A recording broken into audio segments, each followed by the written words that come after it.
यमुना तट पे ना।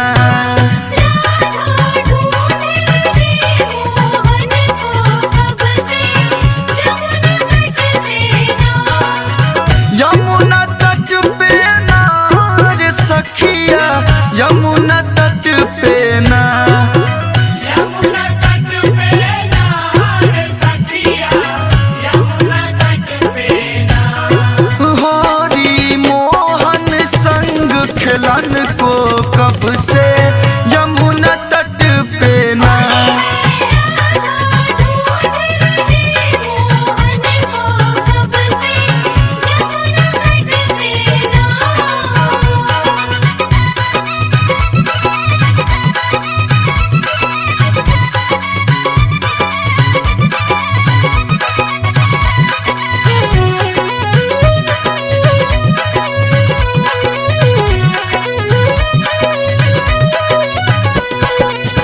सब सखियन मिल मारे ताना,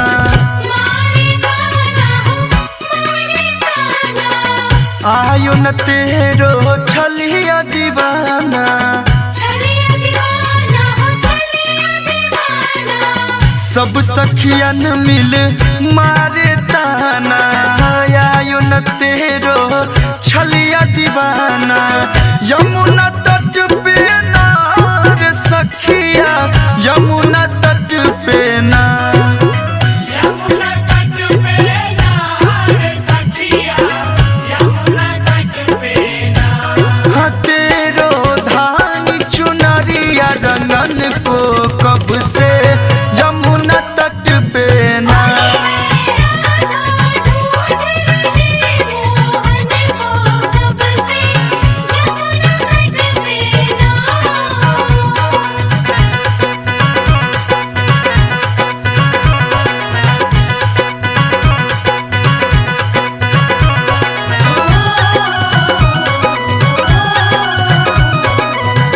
रंग गुलाल से भर के झोली,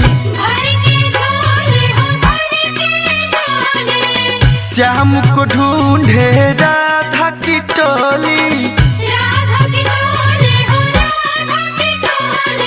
रंग गुलाल से भर के झोली, श्याम को ढूंढे राधा की टोली। यमुना तट पे ना रे सखिया, यमुना तट पे ना। यमुना तट पे ना रे सखिया, यमुना तट पे ना। कान्हा आयो नहीं मिलन को कब से यमुना तट पे ना।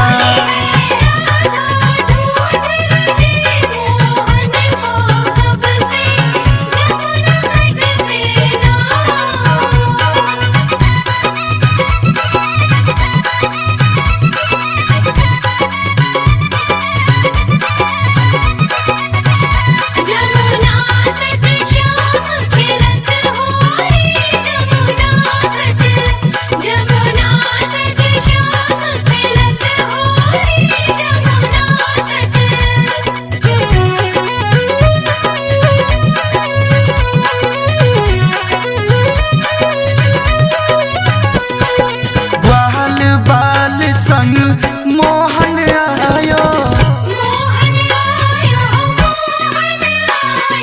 राधा गोरी को रंग लगायो। ग्वाल बाल संग मोहन आयो, राधा गोरी को रंग